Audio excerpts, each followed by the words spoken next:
Kesatuan Republik Indonesia. Kelompok kami mendapatkan materi tentang konsep negara kesatuan atau biasa disebut dengan unitarisme. Dalam konsep negara kesatuan unitarisme, kami hanya membahas tentang hakikat negara kesatuan Republik Indonesia. Dalam hakikat negara kesatuan Republik Indonesia terdapat pengertian, fungsi, dan tujuan negara, serta bentuk negaranya. Pengertian dari unitarisme adalah negara tunggal atau satu negara yang monosentris, berpusat satu. Dalam negara kesatuan hanya ada satu pemerintah, satu kepala negara, satu badan legislatif yang berlaku seluruh wilayah negara. Pengertian unitarisme banyak menurut para ahli, namun di sini kami hanya mengambil satu para ahli, yaitu Marian Budiardjo.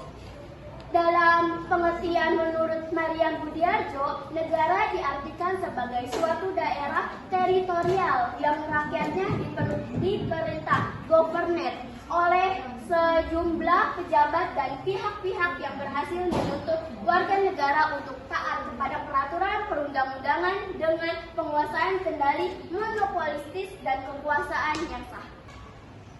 Fungsi unitarisme. Secara umum, negara memiliki beberapa fungsi sebagai berikut. Ada 4 fungsi. Yang pertama ada sebagai stabilisator. Yang kedua ada mengusahakan kesejahteraan dan kemakmuran rakyat. Yang ketiga ada mengusahakan pertahanan untuk menangkal kemungkinan serangan dari luar. Yang keempat ada menegaskan keadilan. Dan adapun menurut ahli hukum, teori tentang fungsi negara meliputi sebagai berikut. Ada yang satu, ada menurut Montesquieu. Negara menjalankan 3 fungsi yaitu sebagai berikut. Yang pertama ada fungsi legislatif, ya, atau bisa disebut membuat undang-undang. Yang kedua ada fungsi eksekutif, atau melaksanakan undang-undang. Dan yang ketiga ada fungsi yudikatif, mengawasi agar semua peraturan ditaati. Menurut C.A. Jacobsen dan M.H. Lippmann terdapat 3 fungsi negara yaitu sebagai berikut. 1 fungsi esensial, 2 fungsi jasa, 3 fungsi perniagaan. Fungsi esensial. Fungsi esensial merupakan fungsi yang diperlukan guna kelanjutan negara. Fungsi esensial meliputi beberapa hal berikut. 1. Memelihara angkatan perang guna mempertahankan diri jika ada serangan dari luar dan untuk mengatasi ancaman dari dalam negeri jika terdapat pergolakan. 2. Memelihara angkatan kepolisian guna memberantas kejahatan. Fungsi jasa. Jasa merupakan kegiatan yang mungkin tidak ada jika tidak diselenggarakan oleh negara, sebagai contoh pembangunan jalan dan jembatan serta pemeliharaan fakir miskin. 2. Fungsi perniagaan. Fungsi perniagaan merupakan fungsi yang dapat dilaksanakan oleh individu dengan tujuan agar memperoleh keuntungan. 3. Menurut McIntyre dalam bukunya yang berjudul The Modern State dan The Web of Government terdapat 2 fungsi negara, yaitu sebagai berikut. A. Fungsi memelihara ketertiban, order dalam batas wilayah negara. B. Fungsi konservasi, penyelamatan dan perkembangan. Selain 2 fungsi di atas, McIntyre juga menyebutkan adanya 2 klasifikasi pembagian fungsi negara, yaitu sebagai berikut. A. Fungsi kultural adalah fungsi kesejahteraan umum dan fungsi bidang perekonomian. Fungsi negara yang tetap dilaksanakan oleh semua negara, yaitu fungsi kepolisian dan penyelenggaraan keadilan.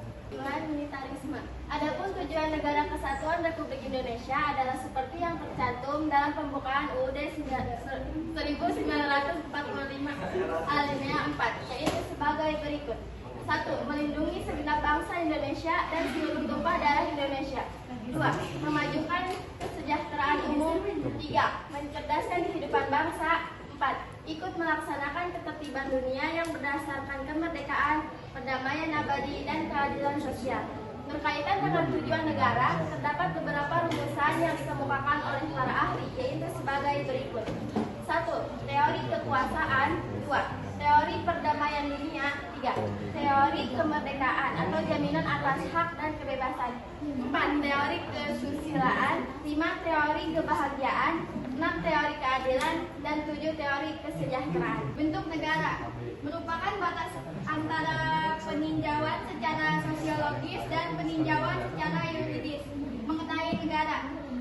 Peninjauan secara sosiologis jika negara dilihat secara keseluruhan, ganjil tanpa melihat isinya. Peninjauan secara yuridis jika negara peninjauan hanya dilihat dari isinya atau strukturnya.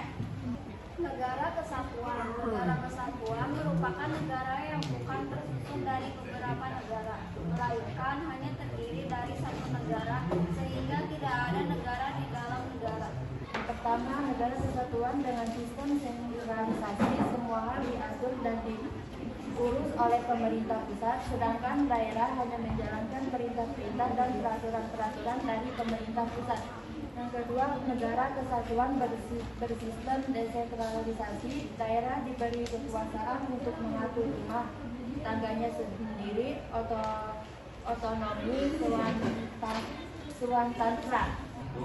Negara serikat. Negara serikat disebut juga dengan negara federasi.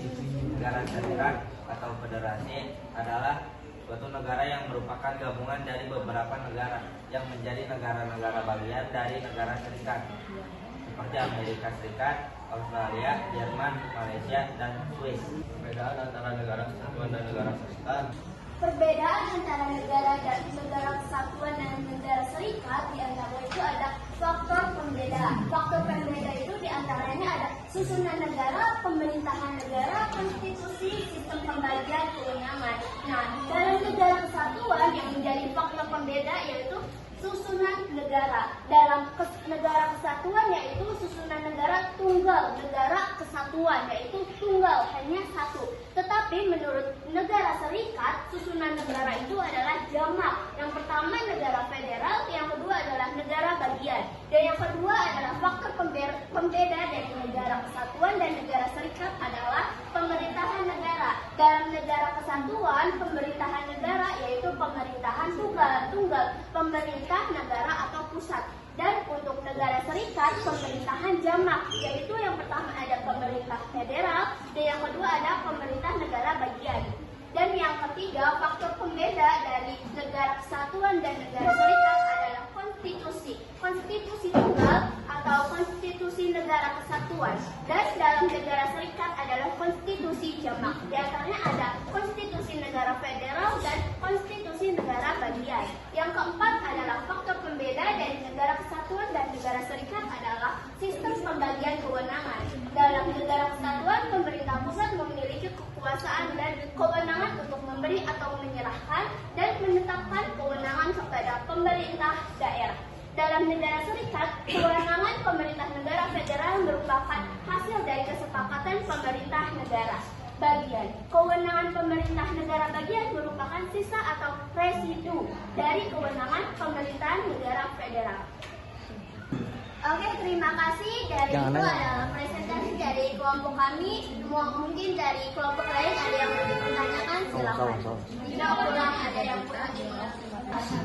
Terima kasih atas partisipasi dan perhatiannya untuk presentasi kami. Mohon maaf apabila dari kelompok kami masih banyak kekurangan dalam mempresentasikan suatu materi karena